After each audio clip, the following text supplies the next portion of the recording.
nome é Andressa, eu sou médica psiquiatra e atualmente eu atuo como coordenadora da Unidade de Atenção Psicossocial do Hospital Universitário Cassiano Antônio Moraes, UCAM, aqui em Vitória, no Espírito Santo.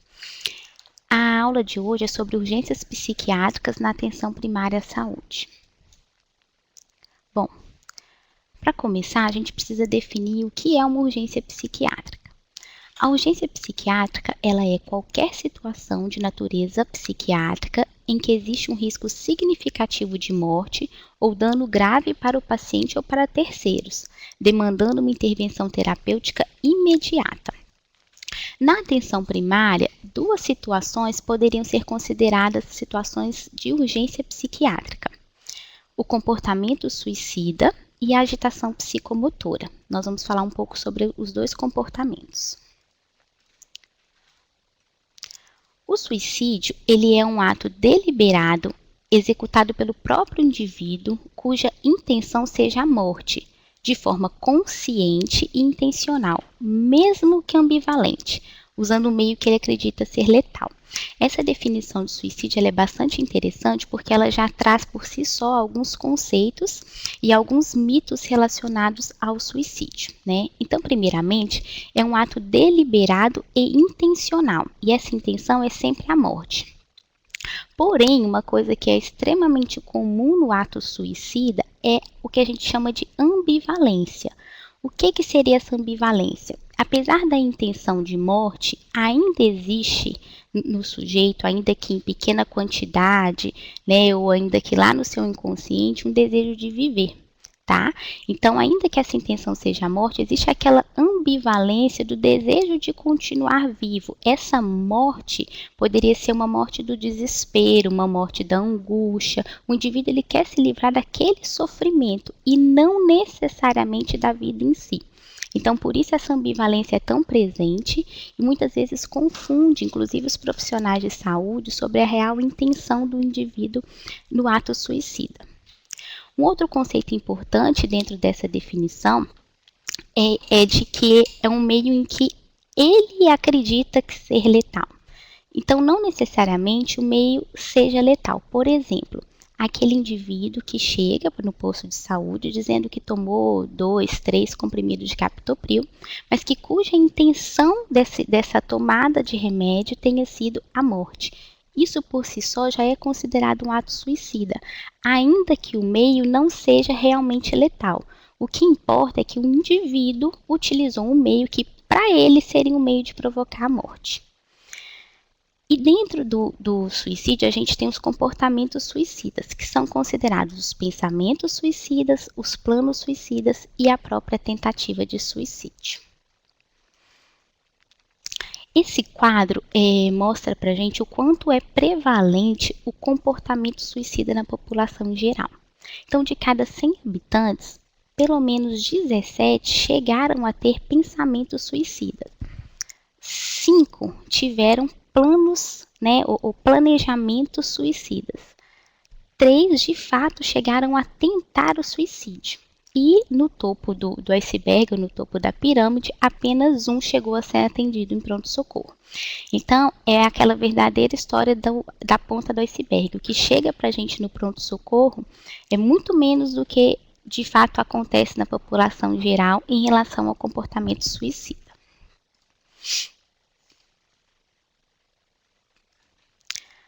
Aqui eu trouxe alguns números para comprovar a importância que tem essa aula de hoje, né? Então, no mundo, todos os anos são registrados mais de 1 milhão de suicídios. Ocorre uma tentativa de suicídio a cada 3 segundos e um suicídio, de fato, é alcançado a cada 40 segundos. Até 2020, espera-se um aumento de 50% na incidência anual de mortes por suicídio em todo o mundo.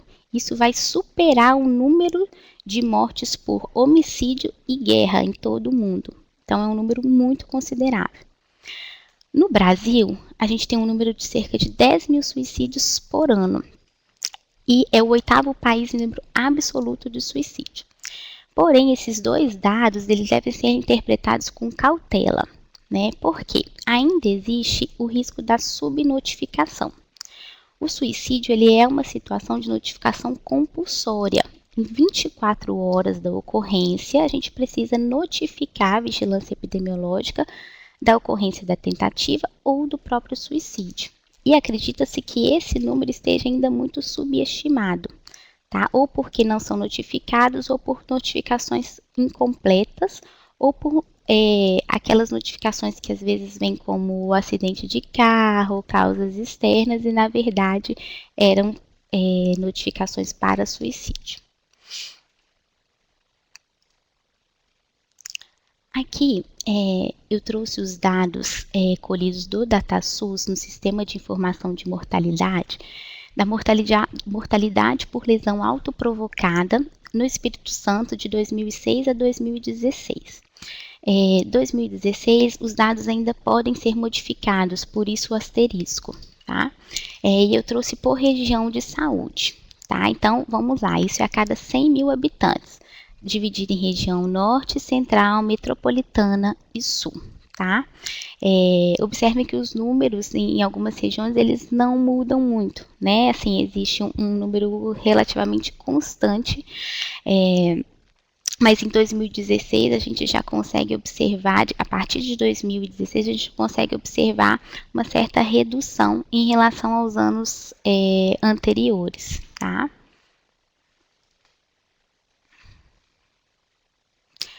Aqui eu separei um pouco os dados, né, pelos municípios por cada região. E aqui o número ele já é por 10 mil habitantes. Novamente, é interessante a gente colocar a questão da notificação, né? Muitos municípios, em alguns anos, registraram 0 de mortalidade por suicídio, né? Será que de fato foi isso? Será que não foi notificado? Não é? Então, sempre a importância da notificação para que a gente tenha dados mais concretos, mais reais e que a gente possa construir a rede em cima dos nossos dados, tá? Então, eu vou passar só para vocês verem. Aqui da região central, né? Observem que em todas as regiões, as áreas consideradas áreas agrícolas, elas têm um índice maior. Por exemplo, aqui na região metropolitana, se nós pegarmos os municípios aqui de Santa Leopoldina, Santa Maria de Jetibá e Santa Teresa, têm índices consideráveis de lesão autoprovocada. E nos faz pensar na influência dos produtos agrícolas, dos pesticidas, né? A influência deles nos transtornos mentais e no suicídio, tá?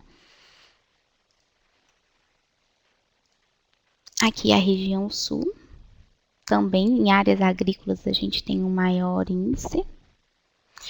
E aqui é um gráfico que mostra os métodos mais utilizados de acordo com o DataSUS. Então, 50% dos suicídios foram por enforcamento no Espírito Santo. 15% por pesticidas e correlatos. 10% por medicamentos, sejam eles controlados ou não. Então, é aquela questão que a gente falou, é pelo método que o indivíduo acredita ser letal. Aproximadamente 10 a 12% por arma de fogo, 8% por queda de locais elevados, né, incluindo andar de prédio, incluindo pontes, e o restante por outros métodos. Então, a maior parte dos nossos suicídios é por enforcamento, que é considerado um método bastante violento, tá?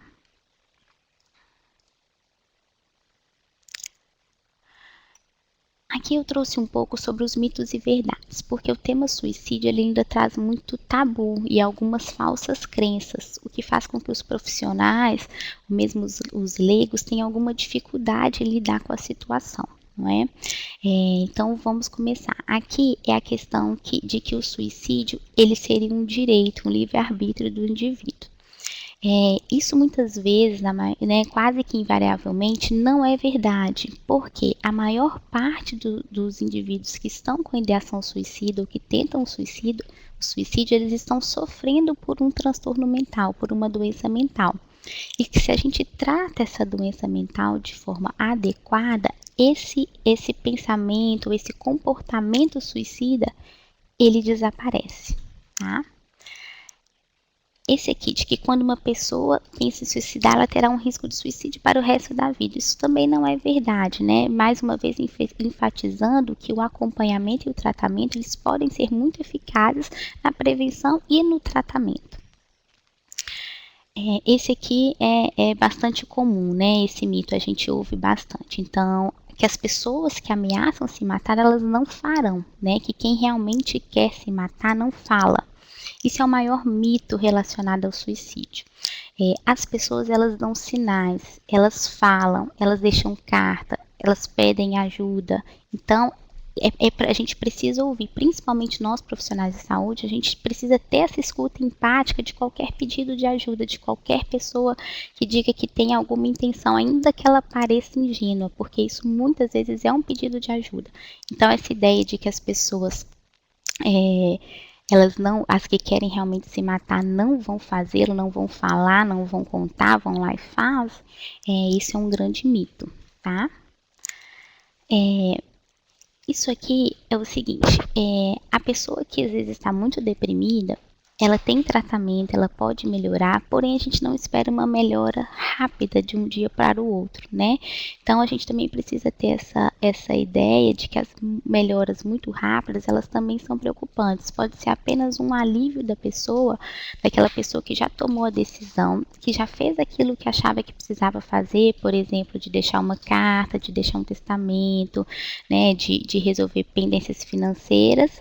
E aí ela já fica mais aliviada com isso, mas não necessariamente a intenção suicida já passou.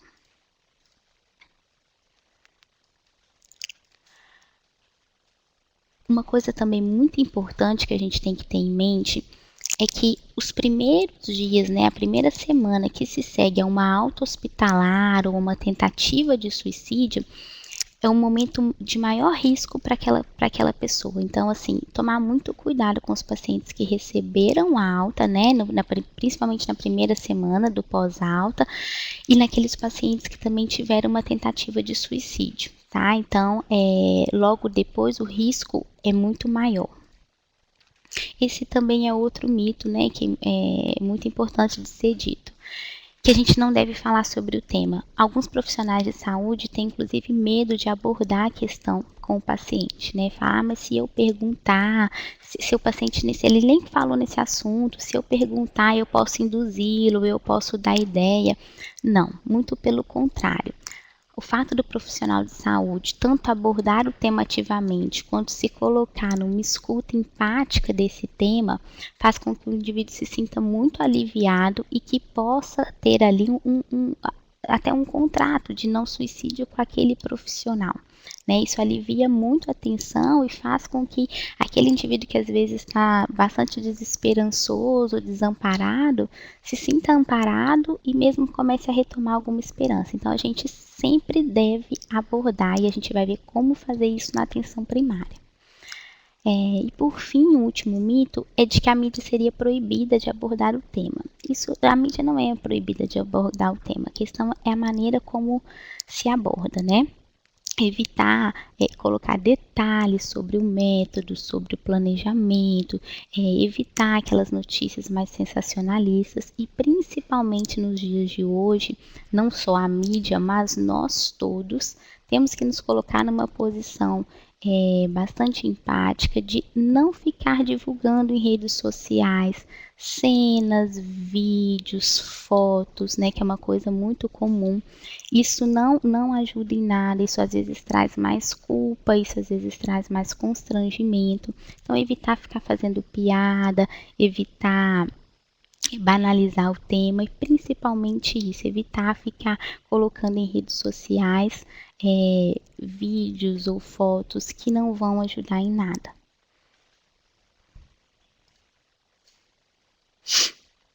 Aqui, esse quadro é bastante importante para a gente ter na cabeça, né? Então, os principais fatores de risco para o suicídio, o primeiro deles, sem dúvida, o principal fator de risco é a tentativa prévia de suicídio. Então, aquelas pessoas que já tentaram suicídio, elas têm 5 a 6 vezes maior chance de tentar o suicídio do que outras que nunca tentaram. Então, sempre ficar atento com isso. E quanto mais mais precoce, mais recente, na verdade, tiver essa tentativa de suicídio, maior o risco e mais atento a gente precisa ficar.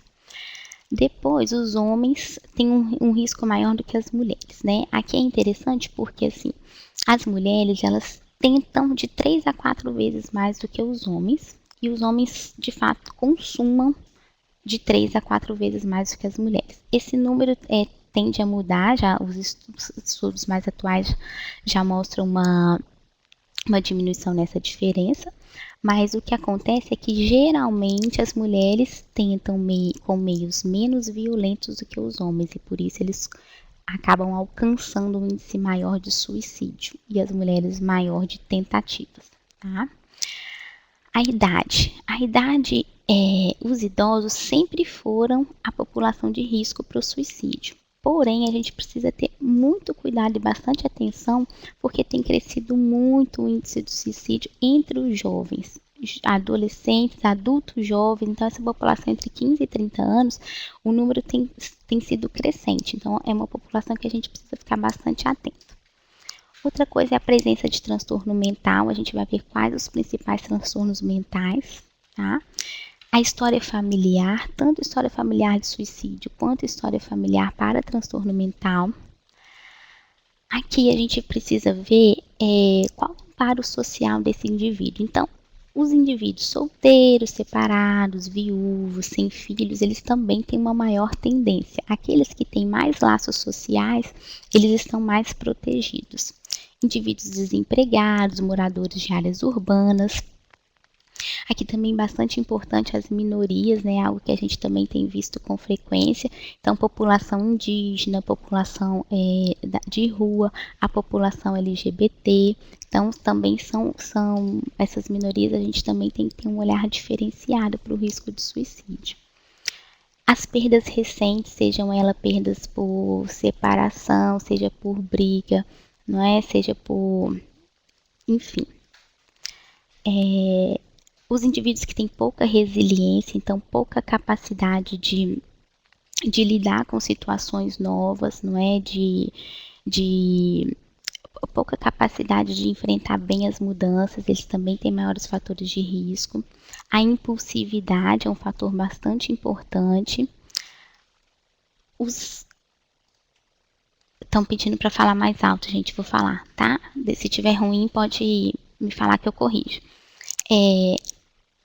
A violência física ou sexual na infância, o desespero, a desesperança e o desamparo, e aquelas doenças orgânicas incapacitantes ou progressivas, e também a dor crônica. Tá melhor o som? Tá mais alto? Os principais transtornos mentais associados ao suicídio, em primeiro lugar, os transtornos de humor, né? Então, principalmente a depressão, tá? Com aproximadamente 30%.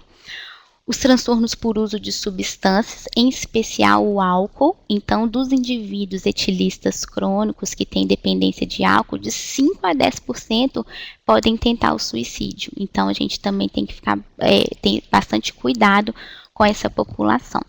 A esquizofrenia, né? A esquizofrenia, ela tem um risco de 10% dos pacientes esquizofrênicos têm risco de suicídio. E esse risco ele é maior naqueles pacientes que têm uma cognição mais preservada, então tem um maior entendimento do que está acontecendo com ele, e no diagnóstico, e quando a gente dá o diagnóstico. Então, assim que tem o diagnóstico, também o risco é mais elevado, tá? Os transtornos da personalidade, principalmente porque alguns dos transtornos de personalidade, eles cursam com muita impulsividade, então acabam aumentando o risco. Os transtornos mentais orgânicos, porque muitas vezes no transtorno mental orgânico, o paciente às vezes tem mudanças de personalidade, né? Ou tem mudanças muito grandes de ritmo de vida. Depois, os transtornos de ansiedade, os outros transtornos psicóticos, os transtornos de ajustamento e os demais. Os mais importantes, então, para a gente lembrar, são os transtornos do humor, né? Então, aqui inclui os quadros depressivos, os transtornos por uso de substância, a esquizofrenia e os transtornos da personalidade. os fatores protetores, eles são pouco estudados, mas basicamente os fatores protetores, eles seriam o contrário daqueles fatores de risco. Porém, a magnitude de um fator de risco é muito maior do que a magnitude de um fator de proteção. Então, a gente não deve usar de um fator de proteção para abater um fator de risco, tá bem? Mas, basicamente, seria a ausência de transtorno mental, ter um suporte social, né, que inclui aí suporte da família, religiosidade, o fato de estar empregado, né, uma capacidade de adaptação melhor, seria basicamente isso. Bom, diante de tudo isso, né, agora que a gente já entendeu um pouquinho sobre o que é o suicídio, quais os fatores de risco, os fatores protetores, a gente vai entrar de fato na importância da atenção primária diante desse tema, né? A atenção primária muitas vezes é o primeiro contato dessa pessoa com um profissional de saúde, né? Por isso, o papel da atenção primária na prevenção. Muitas vezes, esses indivíduos, por exemplo, 80% dos suicidas, eles foram ao médico, só que é um médico não psiquiatra no mês anterior ao suicídio. E muito provavelmente, esse médico ele estava na unidade de saúde, na atenção primária, né? Então, no mês anterior, muito provavelmente, eles já estavam com um comportamento suicida, que talvez poderia ter sido prevenido ou evitado. Sempre considerar qualquer tentativa ou intenção, por mais ingênua que ela se mostre, como nós já conversamos, né? Considerar qualquer tentativa, atual ou pregressa. Sempre fazer a identificação e a avaliação do risco, que a gente vai aprender como é que a gente vai fazer essa avaliação do risco. E sempre evitar reagir ao paciente. Então, tem questões que estão relacionadas às nossas crenças, às nossas dificuldades, mas isso não pode se voltar para um paciente que está num sofrimento desse tipo, né? Nesse momento, a gente não pode deixar que as nossas angústias, que os nossos tabus, que os nossos medos transpassem a necessidade de acolher esse paciente, né? Nem maltratar, muito menos negligenciar. Tá? Então, sempre na atenção primária, identifique, tá, o risco, avalie esse risco. Então, a gente vai ver como avaliar um risco como baixo, médio ou alto. Vamos manejar de acordo com o risco e, se necessário, a gente vai encaminhar. Tá? Bom, então, na abordagem do paciente, sempre a escuta e o acolhimento. Muita gente me pergunta, mas eu não vou saber o que fazer se alguém disser. Só de escutar e acolher já se fez muito, já é um grande passo. Muito do nosso trabalho fica aqui, na escuta e no acolhimento, tá? Então, se a gente não sabe bem o que falar, escute, não vai errar, tá? Depois disso, investigue o risco, tá? Tente investigar se existe algum transtorno mental atual ou prévio. E para a gente investigar o risco, existe uma orientação da gente fazer uma abordagem gradual. A gente começa com 3 perguntas e, dependendo da resposta dessas 3 perguntas, a gente parte para outras 3 perguntas.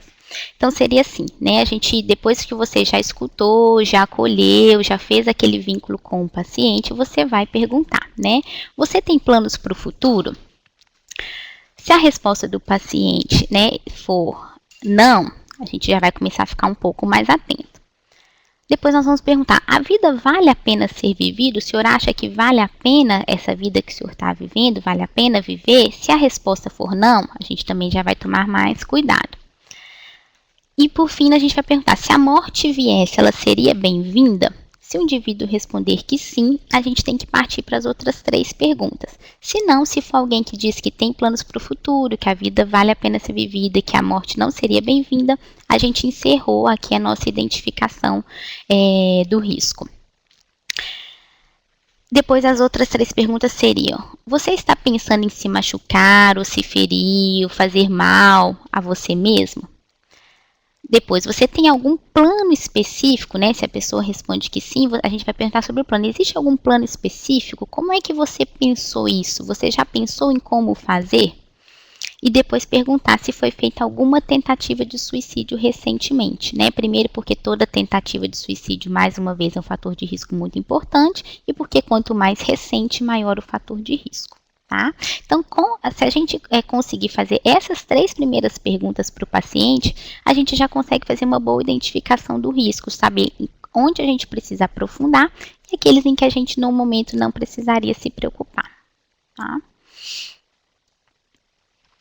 Bom, se a gente identificou que existe um risco de suicídio, a gente precisa aprofundar a questão para a gente identificar se esse risco ele é baixo, médio ou alto, né?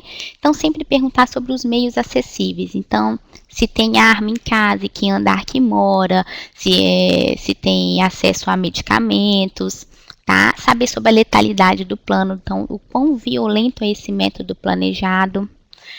A probabilidade de resgate, então se o indivíduo pretende fazer isso de dia ou de noite, dentro de casa ou não, né?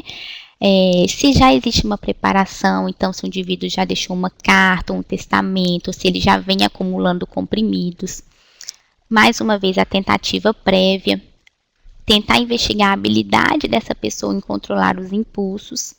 Se existem fatores estressantes recentes, perda de emprego, separação, problemas com os filhos, se existem fatores protetores para que a gente tente reforçar esses fatores, né? Se existem motivos para continuar vivo e qual a visão sobre o futuro desse paciente, para a gente investigar principalmente a questão da desesperança. Tá? Os pacientes com desesperança, aqueles que não conseguem encontrar nada bom para o futuro, eles também são de maior risco.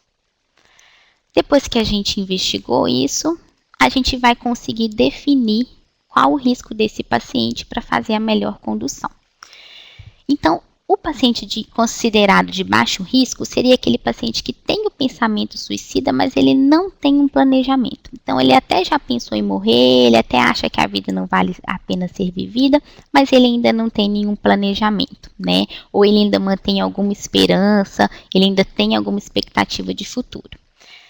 Nesses indivíduos, a gente vai fazer sempre a escuta acolhedora, né? Gente, parece repetitivo, né? Eu sempre falo da escuta, mas é porque realmente é muito importante. Algumas pessoas têm dificuldade com essa escuta porque acham que não vão saber o que fazer, mas a escuta é muito importante. Reforçar os vínculos, né? Com a instituição, com a família, com amigos. Identificar e tratar um possível transtorno psiquiátrico associado a um transtorno de humor, a um transtorno de ajustamento, a um transtorno de ansiedade, né? Se não houver melhor, encaminhar para um profissional especializado, né? E esclarecer para o paciente os motivos desse encaminhamento. Sempre orientar sobre medidas de proteção, tá? E onde procurar ajuda. E sempre continuar acompanhando, tá? Então, esse seria para aquele indivíduo de baixo risco. Se nós identificarmos um risco médio, né, o que seria um paciente de risco médio? É aquele paciente que tem pensamentos e tem planos, mas ele não tem uma pretensão de que isso seja feito imediatamente. Então, o planejamento dele é um planejamento mais futuro, por exemplo, né? Mas, de qualquer maneira, o que a gente tem que ter em mente? Tomar sempre cuidado com os possíveis meios de cometer o suicídio, inclusive no próprio espaço de atendimento, tá? Então, uma vigilância rigorosa, ficar muito atento com o que a gente tem, inclusive na mesa de atendimento, né? Na postura desse paciente. Tem que tentar sempre ter outra pessoa junto dele, né? Uma vigilância constante, tá? Mais uma vez, a escuta terapêutica. Aqui é um recurso que eu particularmente acho bastante interessante, que é do contrato terapêutico de não suicídio. O que seria isso? Depois que a gente estabelece essa escuta terapêutica e um vínculo com o paciente, ainda que ele esteja desesperançoso, né? Se ele não tem esse risco iminente, muitas vezes a gente consegue estabelecer com ele esse contrato terapêutico do não suicídio, que é quando você oferece ajuda, se dispõe a ajudá-lo, reforça todos os vínculos que ele possui, consegue juntar toda a rede que ele precisa de acompanhamento, e aí você faz esse contrato com ele, né, de que, olha, a gente tem como ajudá-lo, ainda que você não consiga perceber nesse momento, nós vamos fazer tudo para isso, mas a gente pede que nesse momento você confie, né, e aceite essa ajuda. Isso muitas vezes para um paciente de baixo ou de médio risco funciona muito bem, tá? investir nos fatores protetivos.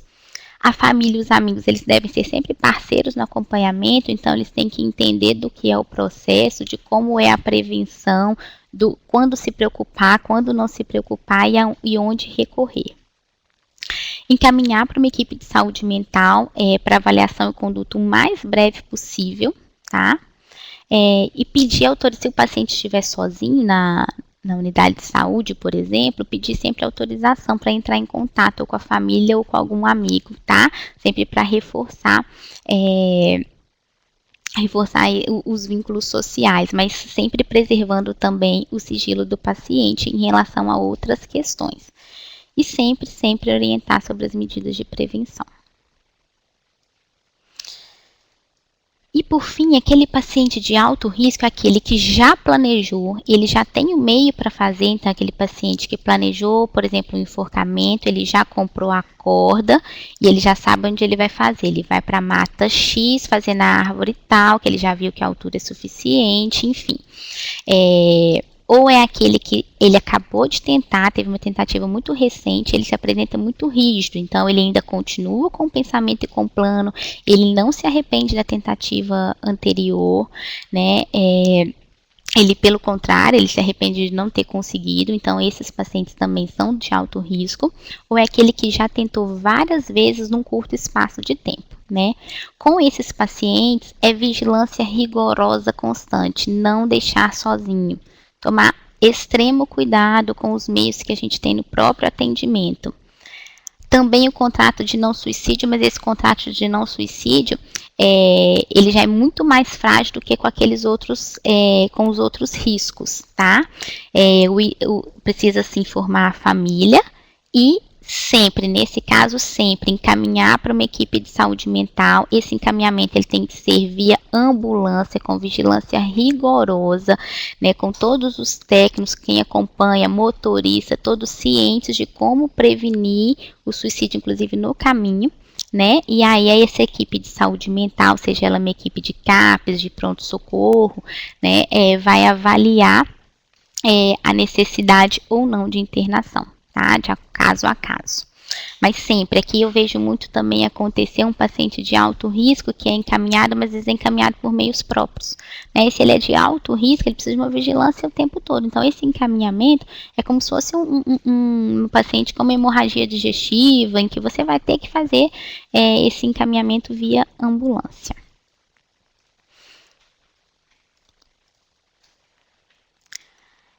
Aqui eu trouxe um pouquinho sobre a pós-venção do suicídio, né? A gente fala em prevenção, mas a gente fala também em pós-venção, que não deixa de ser uma prevenção.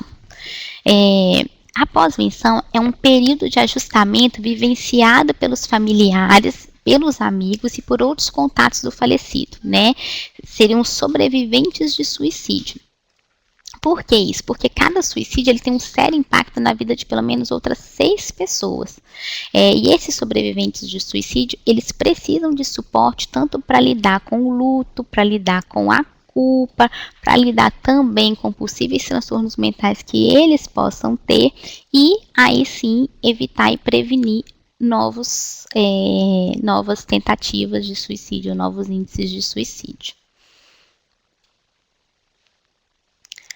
Bem, concluindo então o nosso tema de suicídio, né, na atenção primária, o que eu queria deixar claro é que o suicídio ele é passível de prevenção e que a atenção primária ela tem um papel fundamental nessa prevenção. Né?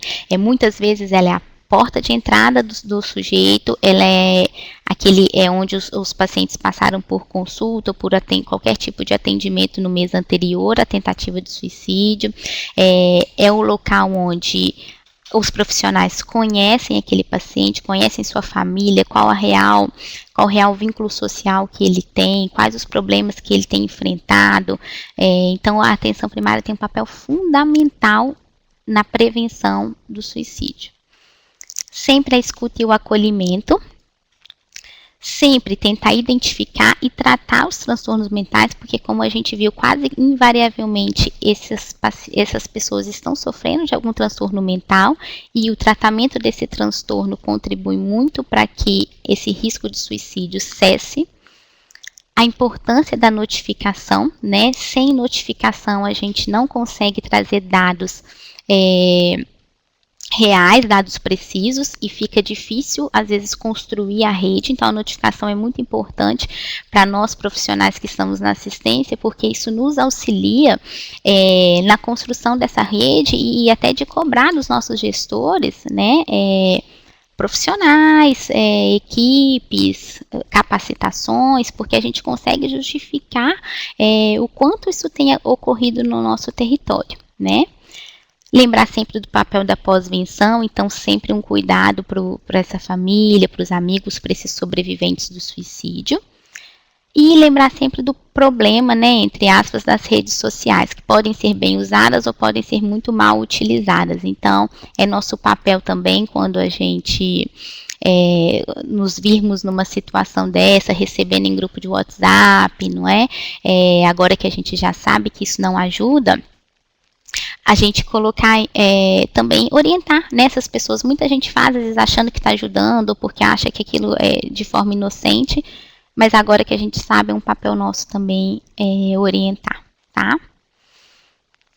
Bom, eu vou passar então agora para outra parte da nossa aula, né, que também é uma urgência psiquiátrica, que seria a agitação psicomotora. A agitação psicomotora é um sentimento de tensão interna associado a uma atividade motora excessiva, que pode também ser acompanhada de uma desorganização psíquica e de uma ausência da capacidade crítica. É sempre importante reforçar que a agitação psicomotora ela não é um diagnóstico, ela não é uma etiologia, ela é sempre uma síndrome, né? Ou seja, são sinais e sintomas, como a gente definiu aqui em cima, que estão presentes em diversas condições e doenças, tá? Então, não é exclusivo de nenhuma doença e nem exclusivo da saúde mental. A agitação psicomotora, ela funciona num espectro, tá? Que vai desde a hostilidade, em que o paciente já está irritado, em que ele fala alto, que ele não faz contato visual, ele está ali inquieto, fica com as mãos cerradas, né? Passa por um período de uma agressividade, em que o paciente fica raivoso, não colabora, já está gritando, ameaçando, ou anda de um lado para o outro, gesticula muito, por vezes até esmurra a parede, quebra objetos, né? E por fim da agressividade passa a violência, em que ou ele já agrediu alguém, né? Acabou de agredir, ou ele já afirma que vai agredir. Então é aquela hora que já não tem mais volta, tá? Então quanto antes também, né? Quanto antes a gente conseguir agir dentro nesse espectro, melhor, mais resultado a gente tem com menor danos, tanto para o paciente quanto para a equipe, tá? Os principais fatores de risco, né, para agitação psicomotora, aqui sim, sexo masculino, tá? Muito mais do que o sexo feminino. Jovens, mais uma vez, o uso crônico de álcool ou outras substâncias, o fato de ter comportamento violento prévio, baixa continência social e familiar, a baixa escolaridade, o desemprego, a impulsividade, mais uma vez, né, a ausência de crítica, uma baixa tolerância às frustrações, então uma dificuldade para aceitar o não, para aceitar regras, né? Baixa autoestima e a própria automutilação, porque ela já é por si só uma violência, mas uma violência direcionada ao próprio indivíduo, mas ela é fator de risco também para violência contra terceiros, né? Esse manejo da agitação psicomotora, quais os objetivos, né? Primeiro, a gente precisa garantir a segurança, né? E essa segurança é de todos, do próprio paciente, da equipe, do patrimônio. Então, sempre no sentido de garantir a segurança, de reduzir o sofrimento do paciente, lembrar sempre que esse paciente ele está num sofrimento, ajudá-lo a recuperar o controle das emoções e do comportamento, evitar ações que piorem a agitação, né? A gente vai ver que ações são essas que podem piorar, e evitar danos ao paciente. E aqui a gente tem algumas diretrizes, né, que nos ajudam nesse manejo da agitação psicomotora, né? O primeiro deles é respeite o espaço, tanto o seu espaço quanto o espaço do paciente. Então, o que os estudos orientam? Que a gente mantenha pelo menos um braço de distância do paciente, tá? que a gente tenha sempre uma saída próxima, então que a gente não fique naquela posição em que a gente esteja encurralado, encostado na parede, e nem o paciente, é importante que ambos tenham essa saída, tá? Respeitar também o espaço do atendimento, então, dentro do possível, a maior privacidade possível, tá? Não ser estabelecer, eu vou passar para cá porque eu acho que é mais fácil de entender. Estabelecer um contato verbal, né? Então, sempre se apresentar para esse paciente, dizer quem é você, o que você faz ali, qual a sua função. Geralmente, esse contato verbal, ele começa com a pessoa que atendeu primeiro o paciente, né? Se essa pessoa não se sente à vontade ou não está conseguindo, outra pessoa da equipe pode fazer esse contato. Tá? Mas é interessante que apenas uma pessoa fale, né? Não fique todo mundo falando ao mesmo tempo, porque isso é uma coisa que só piora a agitação. Coloque sempre, se colocar sempre como uma postura que está ali para ajudar, que é alguém que entende o que está acontecendo com ele, que pode ajudá-lo, tá? Não ser provocativo e jamais confrontar. A postura provocativa ou confrontadora, ela também é muito pouco assertiva. Então, ficar contradizendo o que o paciente está dizendo ali naquele momento da agitação não é eficiente, tá? Ser sempre claro e direto, evitar usar termos técnicos, frases muito longas, ficar sempre mais claro e direto, dizendo quem você é, como você pode ajudar, não é? Tentando identificar os sentimentos e os desejos do paciente. Então, olha, me diga como a gente pode te ajudar, me diz o que está acontecendo, né? Estou percebendo que você está numa situação difícil, conte pra gente como é essa situação. Então, sempre de maneira clara, direta e objetiva, tá? Escutar e se certificar que entendeu. Também outra coisa muito importante é que às vezes a gente vai fazendo todas essas regrinhas aqui de cima e na hora que o paciente resolve de fato contar o que é o sentimento e o desejo dele, a gente às vezes não escuta, né? Porque o que ele está falando não faz muito sentido pra gente, enfim, mas é sempre importante escutar. Deixa ele falar o que está acontecendo, ainda que pareça não ter sentido, né? E sempre se certificar que entendeu. Então, então, deixa eu ver se eu entendi, né? O senhor me disse que aconteceu isso, isso, isso, e que por isso o senhor está dessa forma. Está certo? É isso mesmo? Então, sempre se certificar de que entendeu, tá? Estabelecer e deixar claros os limites e regras. Numa postura firme, não confrontativa, mas firme, né? Também é preciso estabelecer que tem limites e tem regras. Não barganhar com o paciente coisas que você não pode cumprir ou que você sabe que não são eficientes ou não são possíveis, tá? Então, a gente vai oferecer alternativas, mas dentro da possibilidade. Bom, o senhor está dizendo que precisa disso, isso infelizmente a gente não pode oferecer, mas eu tenho essa saída, né? Sempre que o paciente consegue ele mesmo escolher dentro das alternativas que são viáveis um caminho, a agitação psicomotora ela é resolvida muito mais rapidamente e essa postura e esses passos nos ajudam a prevenir outros episódios de agitação.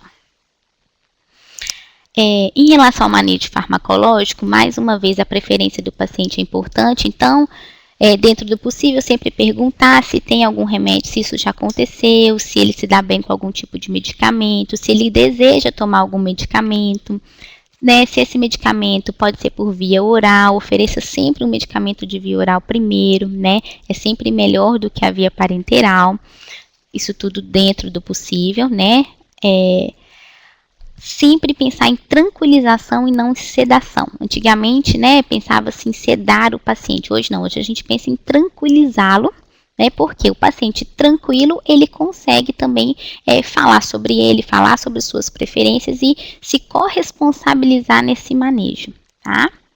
A monoterapia também é muito mais interessante sempre que for possível. E, para o manejo farmacológico, a gente tentar estabelecer a etiologia e as condições clínicas do paciente é interessante para nos guiar nesse manejo. Por exemplo, se a gente já sabe que é um paciente que esteja intoxicado por algum tipo de substância, né, a gente deve evitar os benzodiazepínicos, porque pode ter um risco de depressão respiratória, ou mesmo depressão do sistema nervoso central. Se é um paciente que sabidamente está num quadro de síndrome de abstinência alcoólica, a gente vai preferir o diazepam, tá? Já um paciente com algum transtorno psicótico, né, seja ele de causa orgânica que não seja intoxicação, ou seja um paciente com transtorno psiquiátrico primário, a gente vai optar por um antipsicótico associado ou não a um benzodiazepínico. Aqui, só para mostrar, né, eu trouxe esse slide para mostrar assim, porque o que a gente tem, muitas vezes a gente houve queixas da dificuldade de manejo dos medicamentos ou de que a gente teria poucos medicamentos. Mas tem um estudo que foi feito em colaboração com alguns países, incluindo o Brasil, que mostra tanto a eficácia do haloperidol com a prometazina em relação ao haloperidol sozinho, né? Então, a resposta é mais rápida e mais efetiva, quanto um estudo que mostra que o haloperidol junto com a prometazina ele também é mais eficaz e tem menores, precisa ser repetido menos vezes do que o midazolam sozinho. Então, a haloperidol com prometazina se mostra uma associação segura e eficiente. Só, claro, tomando sempre cuidado com efeitos indesejáveis, né, de todos os medicamentos, principalmente da prometazina em relação aos efeitos anticolinérgicos, respeitar sempre o tempo de início de ação e a dosagem, reavaliar a cada 30 minutos e, se for necessário, repetir a mesma droga utilizada inicialmente.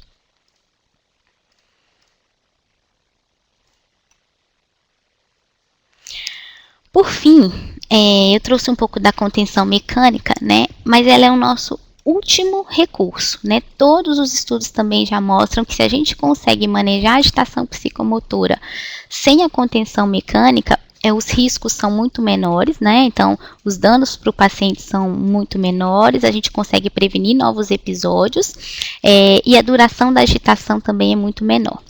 Mas, em alguns casos, né, quando a gente não consegue, a gente tem que proceder à contenção mecânica, que nada mais é do que aquela fixação do paciente no leito por meio de faixas de couro ou tecidos, geralmente nos membros superiores e inferiores, mas existem vários outros tipos de contenção, né? É sempre o último recurso quando todas as outras possibilidades tiverem sido fracassadas, né? E usar sempre no sentido de proteção, quando tudo já fracassou e aí você ainda precisa proteger ou o paciente ou a equipe, tá? Estabelecer sempre um plano para fazer esse procedimento. Então, esse procedimento precisa de vários membros da equipe, preferencialmente 5 pessoas, porque alguém tem que ficar, né, próximo à cabeça, os outros próximos aos membros do paciente, e com o médico presente durante todo o procedimento. E o paciente sempre, aquilo que a gente foi fazendo ao longo do tempo, até chegar nessa necessidade da contenção, a gente continua fazendo, de que é sempre tentando que o paciente diga, a gente sempre esclarecendo, olha, a gente só está fazendo isso porque o senhor está assim, assim, assado, né? Se o senhor aceitar tomar o medicamento, a gente não vai precisar fazer isso, tá? Aquela questão de sensibilizar o paciente, ela continua mesmo quando a gente já está procedendo à contenção mecânica. Deve ser mantida pelo menor tempo possível, sempre se checando o conforto e a segurança do paciente, perfusão capilar, risco de garroteamento, né?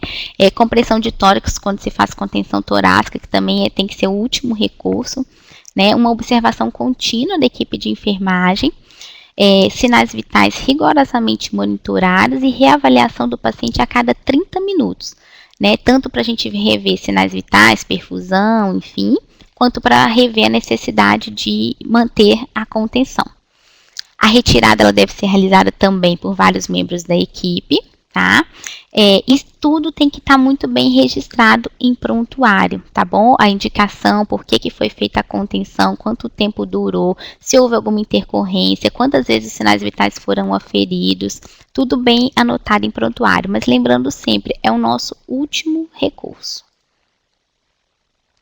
Bem, aqui são as referências bibliográficas utilizadas, né? Espero ter contribuído um pouco para o esclarecimento sobre as urgências psiquiátricas na atenção primária e me coloco à disposição de vocês para perguntas.